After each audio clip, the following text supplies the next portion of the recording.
लग्नाची पेढी या मालिकेच्या पुढील काही भागांमध्ये आपल्याला एक जबरदस्त ट्विस्ट पाहायला मिळणार आहे. राघव आणि सिंधू यांनी शकुंतला आणि मधू यांची कशी वाट लावलेली आहे ते आपल्याला पाहायला मिळणार आहे. राघव आणि सिंधू कशाप्रकारे सावीला त्यांच्या तावडीतून सोडवतात आणि त्यानंतर राघव आणि सिंधू मिळून शकुंतला आणि मधू यांना जेलमध्ये पाठवण्याचा कसा प्लॅन करतात ते देखील आपल्याला पाहायला मिळणार आहे. सिंधू परत कधीच माघारी येणार नाहीये हा मधूचा विश्वास एका क्षणात चकनाचूर होणार आहे आणि तिचे सगळे स्वप्न चकनाचूर झालेले आपल्याला पुढील काही भागामध्ये पाहता येणार आहे. आज आपण या भागामध्ये पाहणार आहोत की कशा प्रकारे राघव आणि सिंधू सावीला शकुंतला आणि मधू यांच्या तावडीतून सोडवतात. आपल्याला माहितीच आहे की शकुंतलाने सावीला फॉरेनला पाठवण्याची तयारी केलेली असते. आता ही तयारी कशी तिच्याच गळ्यामध्ये पडते आणि ती कशी यामध्ये अडकते हे आपल्याला पाहायला मिळणार आहे. गोदा मावशी कृष्णाला सांगते की तू कृष्णा नसून सिंधू आहेस हे सत्य तू राघवला सांगितलं पाहिजे. पण कृष्णा म्हणत असते की जर का मी सांगितलं तर सावीच्या जीवाला धोका निर्माण होईल म्हणून मला हे सत्य त्यांना सांगू वाटत नाही. तेव्हा गोदा म्हणते अगर राघव तुझ्यावर इतकं जीवापाड प्रेम करतात ते तुला मदतच करतील. मला असं वाटतं की एकदा तरी तू त्यांना ही गोष्ट बोलून पाहिली पाहिजे. आता ही गोष्ट कृष्णाला देखील पटत आहे. खरोखरच राघवला जर का आपण सांगितलं की आपण कृष्णा नसून सिंधू आहे आणि आपली सावी ही शकुंतला आणि मधू यांच्या तावडीत आहे आणि तिला लवकरात लवकर मुक्त केलं पाहिजे, ही गोष्ट जर का राघवला कळली तर ते आपल्याला मदतच करू शकतील. गोदाने सांगितलेली गोष्ट आता कृष्णाला चांगलीच पटत आहे. कृष्णा गोदाला म्हणते पण खरंच तुला असं वाटतं का की यामुळे सावीच्या जीवाला काही धोका निर्माण होणार नाही. गोदा कृष्णाला म्हणते की तू कसा विचार करतेस ना तेच मला कळत नाही. राघव हा IPS आहे आणि ते तुला अगदी व्यवस्थित मदत करू शकतील. कारण आता तुम्ही दोघंच नसणार आहेत तर पोलीस म्हणून त्यांची सर्व यंत्रणासुद्धा मदत करणार आहे. त्यामुळं तू आता राघवला सगळं सत्य सांगून टाक.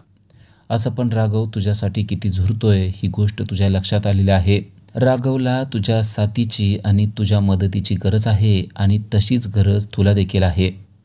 आता हे ऐकल्यानंतर सिंधू राघवला सर्व काही सांगण्यासाठी जाते. सिंधू राघवला सांगते की मी तुम्हाला एक महत्त्वाची गोष्ट सांगणार आहे. राघव म्हणतो तू आपल्या लग्नाबद्दल बोलायला आली आहेस ना. तेव्हा कृष्णा म्हणते की नाही मी लग्नाबद्दल बोलायला आलेली नाही आहे. मला तुमच्याशी दुसऱ्या एका महत्त्वाच्या गोष्टीवर बोलायचं आहे. राघव म्हणतो कोणत्या गोष्टीवर?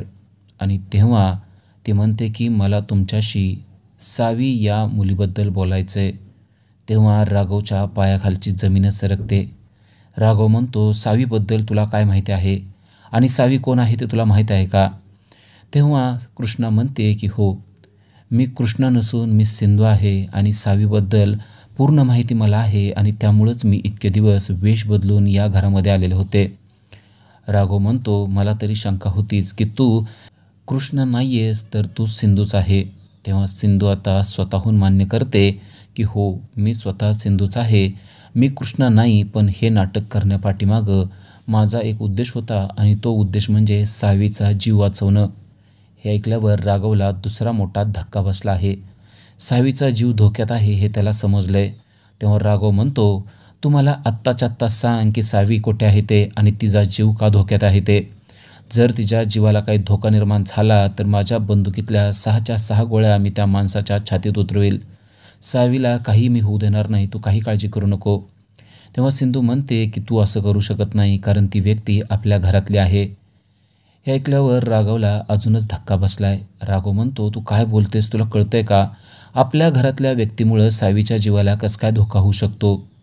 तेव्हा सिंधूने त्याला सांगितलंय की सावीला दुसऱ्या तिसऱ्या कोणी किडनॅप केलेलं नसून मधू आणि शकुंतला यांच्याकडून तिला किडनॅप करण्यात आलेलं आहे.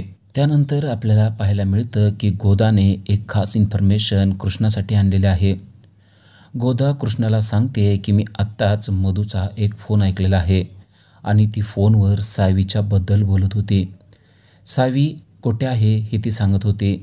मधू आणि शकुंतला यांचा फोन चालू होता हे देखील गोदाने कृष्णाला सांगितलेलं आहे. शकुंतला आणि मधू यांचा प्लॅन आहे की सावीला लवकरात लवकर परदेशाला पाठवायचं आहे. जर का तू आणि राघवने लवकरात लवकर हालचाल केली नाही तर मधू आणि शकुंतला भारतातून बाहेर पाठवणार आहेत. त्यामुळे राघवला आणि तुला लवकरात लवकर हालचाल करणं गरजेचं आहे. सिंधूला जेव्हा ही गोष्ट समजते तेव्हा तिला मोठा धक्का बसतो. सावीच्या जीवाला धोका होता हे तिला माहीत होतं, पण आता सावी जर का परदेशात गेली तर आपल्याला परत ती लवकर मिळू शकणार नाही. यामुळे लवकरात लवकर राघवला सांगून आपण आत्ताच्या आत्ता निघणं गरजेचं आहे असा विचार तिच्या डोक्यात आलेला आहे. गोदा तिला सांगते की लवकरात लवकर तू आणि राघव बाहेर पडा, कारण त्यांचा प्लॅन आहे की उद्याच्या उद्याच ते हे सर्व काही करणार आहेत. सिंधू गोदाला विचारते की नक्की कुठे पाठवणार आहेत, कोणत्या देशात पाठवणार आहेत, त्यांचा उद्देश काय आहे. तेव्हा गोदा म्हणते मला ते काही माहिती नाही आहे. ते कुठे पाठवणार आहेत आणि काय करणार आहेत ते मला समजलं नाही. पण मी ऐकलं आहे मधूकडून की लवकरात लवकर आपण तिला फॉरेनला पाठवून देऊया. याचा अर्थ त्यांची सगळी तयारी झालेली आहे. राघवकडे आणि तुझ्याकडे आता जास्त वेळ नाही. त्यामुळं तुम्ही तत्परता करून सावीचा जीव वाचवणं गरजेचं आहे. हे ऐकल्यावर सिंधू धावत पळतच राघवकडे जाते आणि राघवला सांगते की आपल्याला आत्ताच्या आत्ता निघलं पाहिजे. राघव म्हणतो काय झालं. तेव्हा ती सांगते की मधू आणि शकुंतलाचा प्लॅन आहे की सावीला भारताच्या बाहेर पाठवायचं आणि त्यानंतर ती कुठे गेलेली आहे ते आपल्याला समजणार नाही. हे ऐकल्यावर राघव म्हणतो की आपण त्वरित आत्ताच्या आत्ता निघूया. राघव लगेच त्याच्या पोलीस स्टेशनला फोन करतो आणि पोलिसांची काही मदतही मागवतो, जेणेकरून मधू आणि शकुंतला यांच्याबरोबर जर का काही गुंड असतील तर आपल्याला पोलीस फोर्सची सुद्धा मदत होऊ शकेल. सिंधू आणि राघव गोदाने सांगितलेल्या ठिकाणी पोहोचलेले आहेत. सिंधू आणि राघव जेव्हा त्या ठिकाणी पोहोचतात तेव्हा तेथे शकुंतला आणि मधू देखील असतात आणि त्यांच्याबरोबर सावी देखील असते. शकुंतला आणि मधू यांना माहीत नसतं की राघव आणि सिंधू तेथे आलेले आहेत. त्या दोघींच्या गप्पा चाललेल्या असतात की आता या मुलीचा काटा आपण कायमचा काढणार आहोत. एकदा ही पिढा परदेशात निघून गेली म्हणजे आपण केलेलं सगळं पाप धुवून जाणार आहे आणि त्या गोष्टीमुळे मधू एकदम खुश असते. सिंधूचा काटा निघाला, आता सावीचा पण निघाला, त्यानंतर राघव फक्त माझाच होऊ शकणार आहे अशा गप्पा त्यांच्या चालू असतात. मधू शकुंतलाचे आभार मानत असते की या सगळ्या प्लॅनमध्ये तुम्ही मला खूप मदत केली. तेव्हा शकुंतला तिला सांगत असते की मी तुम्हाला मदत जरी केलेली असली तरी माझा उद्देश काय आहे तुम्हाला माहिती आहे. रत्न पारखींना मला भीक मागताना पाहायचं आहे. आणि तेवढ्यात राघव आणि सिंधूने त्यांच्यावर अटॅक केलेला आहे. राघव आणि सिंधूला ते पाहून शकुंतला आणि मधू यांच्या पायाखालची जमीनच सरकली आहे. कृष्णाबरोबर राघव आलेला आहे. कृष्णा आणि राघव हे आता शकुंतला आणि मधू यांच्या समोरच उभे असतात. सिंधूने आता रौद्र रूप धारण केलेलं असतं. मधू आणि शकुंतला यांच्या अंगावर जा ती सावी कुठे आहे ती विचारत असते. सावी त्यांच्या जवळच उभी असते आणि तेव्हा राघव आणि सिंधू त्या सावीकडे पाहतात. मधू आणि शकुंतलाला म्हणतात की तुमचा खेळ आता संपलेला आहे. तुम्ही सावीबरोबर काय करणार होता ती गोष्ट आता आम्हाला चांगलीच समजलेली आहे.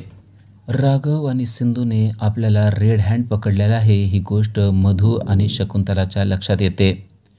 शकुंतलाचा चांगला समाचार सिंधूने घेतलेला आपल्याला पाहायला मिळतो. सिंधू म्हणते की मागं फक्त मी हात पिरगाळला होता, पण यावेळेस मात्र मी तुझी मुंडी पिरगाळणार आहे, कारण तुझी तीच लायकी आहे. तू माझा आणि राघवचा संसार मोडलास, इथपर्यंत सगळं ठीक होतं, पण तू सावीला परदेशात पाठवायला लागली होती ही गोष्ट मला पटलेली नाही आहे. आता लवकरच तुला आणि मधूला मी कायमचं जेलमध्ये पाठवणार आहे असं देखील सिंधूने त्यांना सांगितलेलं आहे. अशाच अपडेटसाठी आजच आमच्या चॅनलला सबस्क्राईब करा. थँक्यू.